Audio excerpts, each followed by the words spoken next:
Radhe Radhe everyone, आप देख रहे हैं सीरियल सियापा, जहां पे हम देते हैं आपको आप ही के फेवरेट शोज की इंटरेस्टिंग अपडेट।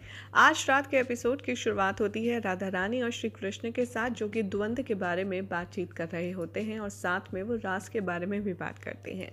राधा कहती हैं कि गोपियों के साथ हमारा ये रास अब तक का सबसे अच्छा रास रहा, लेकिन कृष्ण गोपियों के हृदय में हमेशा हमारी स्मृतियां तो रहेंगी ना।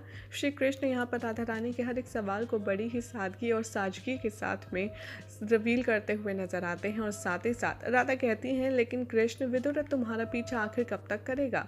उधर दिखाया जाएगा कि विदुरथ शाल्व के महल पहुंचता है और चीखना चिल्लाना शुरू करता है और कहता है कि शाल्व, तुमने मुझे कृष्ण के पीछे ऐसी टाइम पर भेजा जहां पर उसे पकड़ना मुमकिन ही नहीं था।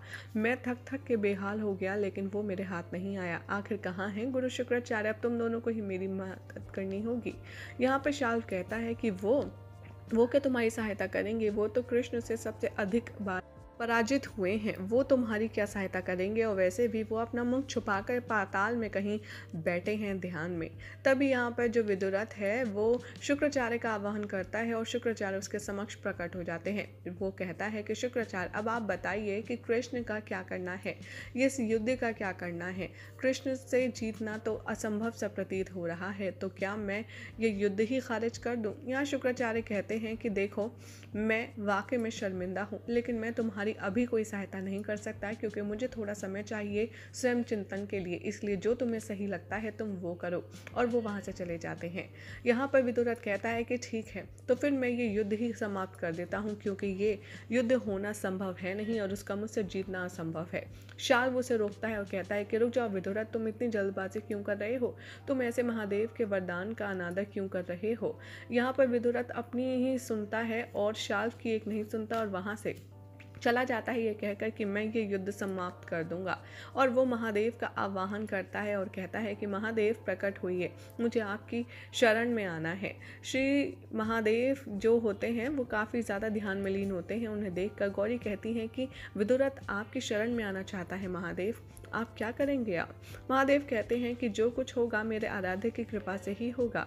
उनका इस युद्ध में जीतना या ना जीतना ये उन्हीं की नियति है, इसमें मैं कुछ नहीं कर सकता, लेकिन मुझे विदुरथ से बात करने तो अवश्य जाना ही होगा। विदुरथ की तपस्या से प्रसन्न होकर महादेव उसे दर्शन देते हैं और जिसे देखकर विदुरथ आगे हाथ जोड़कर कहता है कि महादेव, मैं बहुत ही समस्त और विकट दुविधा में हूँ, आप इसका निवारण कीजिए। आप बताइए कि मैं इस युद्ध का क्या करूं, कृपया करके आप ये वरदान वापस ले लीजिए, मुझे युद्ध समाप्त करना है। महादेव कहते हैं कि सुनो, मैंने तुम्हें जो वरदान दिया था वो तुम्हारे स्वयं आत्मरक्षा के लिए दिया था, ना कि उसके लिए जो तुम जानबूझकर के श्री कृष्ण के साथ में करने जा रहे थे। लेकिन अब इन बातों का कोई भी लाभ नहीं है, तुमने जो करना था तुम वो कर चुके हो। यहाँ पर कहते हैं विदुरथ महादेव से कि मैं आपको आराध्य समझकर आपसे सहायता मांग रहा हूँ और मैंने तो आपके आराध्य होने का मान रखा है। महादेव यहाँ पर ये सुनकर क्रोध में आ जाते हैं और कहते हैं कि आराध्य का मतलब समझते हो, जिसके लिए तुम सब कुछ त्यागने के लिए तैयार हो और जिसके कहने पर तुम सब कुछ कर पाओ, लेकिन तुमने ऐसा नहीं किया। विदुरथ बार बार एक ही बात महादेव से कहता है कि कृपया करके आप मेरे ये दिए हुए वरदान को लौटा लीजिए और मुझे ये युद्ध समाप्त करना है। महादेव कहते हैं कि ठीक है, ये लो, इस रस्सी को बिना हाथ लगाए एक रस्सी को खोल के दिखाओ, दूसरी रस्सी को तुम छुओगे भी नहीं। विदुरथ बहुत कोशिश करता है। महादेव कहते हैं अगर तुमने ये कर लिया तो मैं युद्ध समाप्त अवश्य कर दूंगा।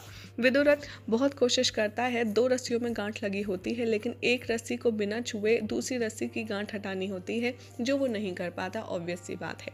विदुरथ कहता है कि महादेव मुझे क्षमा कर दीजिए, ये तो नहीं हो सकता मुझसे। यहाँ पर महादेव कहते हैं कि इसी समान जब तुमने युद्ध का ऐलान किया था तो उसमें तुम और श्री कृष्ण दोनों ही शामिल थे। श्री कृष्ण की अनुमति के बिना ये युद्ध समाप्त नहीं हो सकता। और हाँ, श्री कृष्ण बहुत ही ज़्यादा दयालु हैं, तुम उनकी शरण में जाओ, क्या पता वो तुम्हें माफ़ कर दें और इस युद्ध से मुक्त कर दें। और वहाँ से ये कहकर महादेव चले जाते हैं। यहाँ पर बहुत ही ज़्यादा परेशान होता है विदुरथ और कहता है कि कृष्ण, मैंने सुना है तू बहुत दयालु है। उधर राधा कृष्ण आपस में बात कर रहे होते हैं आने वाले समय को लेकर के, जहाँ पर राधा कहती हैं कि विदुरथ अब तुम्हारे पीछे कब तक आएगा कृष्ण, आखिर उसका अंत कैसे होगा। यहाँ पर कृष्ण विदुरथ के बारे में सोचते हैं और वहाँ पर विदुरथ कृष्ण को ललकारता है और कहता है कि कृष्ण, मैंने सुना है कि तुम बहुत दयालु हो, अगर ऐसा है तो मुझ पर अपनी कृपा करो और मेरे समक्ष आओ। जैसे ही वो कृष्ण को पुकारता है, श्री कृष्ण वहाँ पर दर्शन देने के लिए पहुँच जाते हैं और विदुरथ ये देख कर हैरान हो जाता है। कृष्ण के आगे विदुरथ हाथ जोड़ता है और कहता है कि कृष्ण, मैं चाहता हूँ ये युद्ध समाप्त कर दें। कृष्ण कहते हैं कि आज तुमने अपनी अंतरात्मा की बात सुनी है, इसीलिए मैं तुम्हारे साथ ये युद्ध समाप्त करने के बारे में सोचता हूँ। विदुरथ बार बार कहता है कि ऐसे युद्ध का क्या फ़ायदा जो कभी हारा या जीता ही नहीं जाए, इसमें सिर्फ समय ही व्यर्थ हो रहा है, इसीलिए कृष्ण तुम ये युद्ध समाप्त कर दो। कृष्ण बहुत कुछ ज्ञान की बातें करते हैं, उसके बाद वो विदुरथ को वरदान देते हैं और कहते हैं तथास्तु, मेरी तरफ से ये युद्ध समाप्त हुआ। और विदुरथ ये सुनकर बहुत खुश हो जाता है। माँ पार्वती महादेव से कहती हैं, ये क्या, भ्राता कृष्ण ने विदुरथ को ये वरदान दे दिया और युद्ध संपन्न कर लिया। यहाँ पर महादेव कहते हैं कि हाँ, युद्ध संपन्न हो चुका है सिर्फ इन दोनों की नज़रों में, लेकिन अब देखना ये होगा कि विदुरथ अपने प्राण कब तक बचा पाता है, क्योंकि हो सकता है विदुरथ की ये कोई नई चाल हो और ये कोई नई रणनीति बना रहा हो। ये सुनकर माँ पार्वती काफ़ी ज़्यादा परेशान हो जाती हैं। उधर विदुरथ सीधा पहुँचता है शुक्राचार्य के पास और कहता है कि मुझे आपकी सहायता की आवश्यकता है, मुझे सिर्फ आप ये बता दीजिए कि इस क्षण कृष्ण कहाँ हैं। शुक्राचार्य गुस्से में खड़े होते हैं और कहते हैं, विदुरथ, तुम युद्ध संपन्न कर चुके हो, समाप्त कर चुके हो, अब ऐसे में तुम कृष्ण का पता क्यों पूछ रहे हो। बेहतर यही होगा कि तुम यहाँ से चले जाओ, क्योंकि कृष्ण से तुम जीत नहीं सकते। विदुरथ यहाँ पर फोर्स डालता है शुक्राचार्य के ऊपर और अपनी बात मनवा लेता है। शुक्राचार्य उसे अदृश्य करके वहाँ भेज देते हैं जहाँ पर कृष्ण होते हैं। उधर दिखाया जाएगा कि राधा काफ़ी एक्साइटेड होती हैं द्वारका के बाहर आकर। वो कहती हैं कि कृष्ण, कितना समय हो गया है, हम सिर्फ भाग ही रहे हैं, मुझे सबसे मिलने की बहुत उत्सुकता है, बलराम दाऊ से, शाम से, सभी लोगों से। यहाँ पर कृष्ण कहते हैं कि सबसे मिल लेना वो तो ठीक है, लेकिन बलराम दाऊ से मिलने की क्या आवश्यकता, उनसे मिलने के लिए कौन खुश होता है।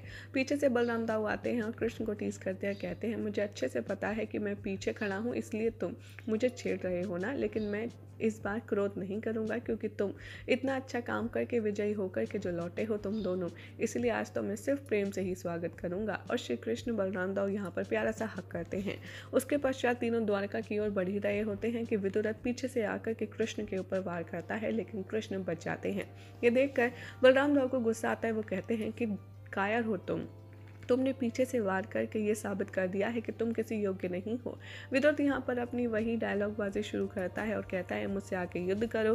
विदुरथ के पीछे राधा खड़ी होती हैं और राधा को कवर करते हुए कहता है कि अगर तुम राधा के प्राण बचाना चाहते हो तो तुम्हें मुझसे द्वंद्व करना ही होगा। ये बात सुनकर कृष्ण को गुस्सा आ जाता है। वो कहते हैं कि तुम तो पहले से ही मरे हुए हो विदुरथ, क्योंकि जिसके हृदय में प्रेम नहीं होता वो एक शव के समान ही होता है।